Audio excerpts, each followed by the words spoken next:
Hi, this is Casey in the Money Mindset series. Today I'm going to talk about how ordinary people can become extraordinarily rich. Now, you're going to say, oh, he's very lucky, lor. Oh, his father rich, lor. Oh, he got to rob a bank, lor. No, I'm not talking about that. I'm talking about how normal, ordinary people come from normal middle-class life can eventually become extraordinarily rich.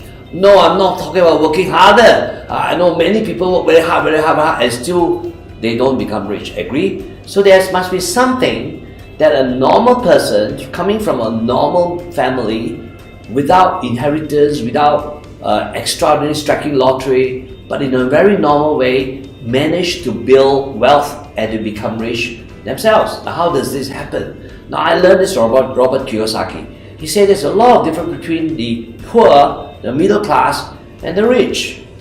And what makes the difference is very simple. It's the issue of income and expenditure and how they manage their money. Now, poor people are poor because they spend more than earn. Now, it doesn't matter how much money you earn more. If you spend more than you earn, you will always be poor. Agree? Doesn't matter how much money you make. You make a lot of money, but you spend more than you make, you will always be poor. Now, so what's the difference between the middle class and the rich? Well, the middle class do this. The moment they have an income and then they have expenditure, they have some leftover, what do people do with their money, the extra money? What do you do with your money? Typically, what people do nowadays is the moment they start going to a job and get money, the next thing they think of is what? Buy a better handphone, lor. Number 2, buy a car, lor. Number 3, eventually buy a house, lor. So expenditures keep going up the moment you begin to earn money. And the definition of all these expenses goes to what we call liabilities.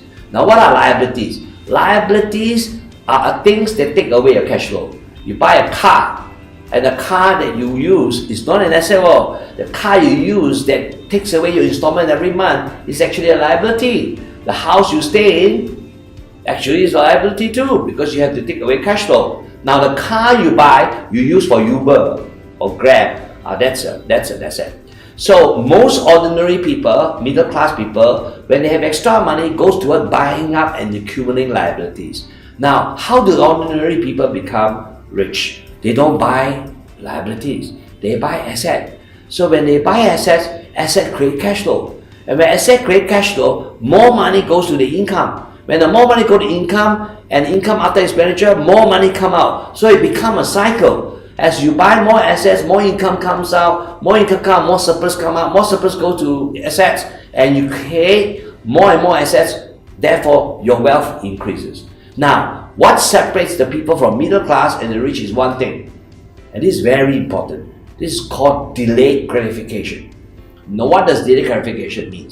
Delayed gratification means if I want something, I can wait for it. I can delay my gratification. But some people cannot at all. Some people, the moment they see something they want, something they like, they buy. Buy first, worry later. If your money habit is buy first, worry later, you fall into the category of always becoming middle class, which is fine. You can still enjoy your richness, you can still enjoy the liabilities you bought. But we must look after ourselves, not just for today, but also for the future. Today you may be living a nice life, you have nice car, nice house, nice everything. What about the future? So if you do not create assets, you do not put assets aside for yourself, the question is, how are you going to have cash flow when you no longer have an income? Now, delayed gratification is a very important subject, which I will want to talk about a lot more to you and share with you how ordinary people can become extraordinarily rich.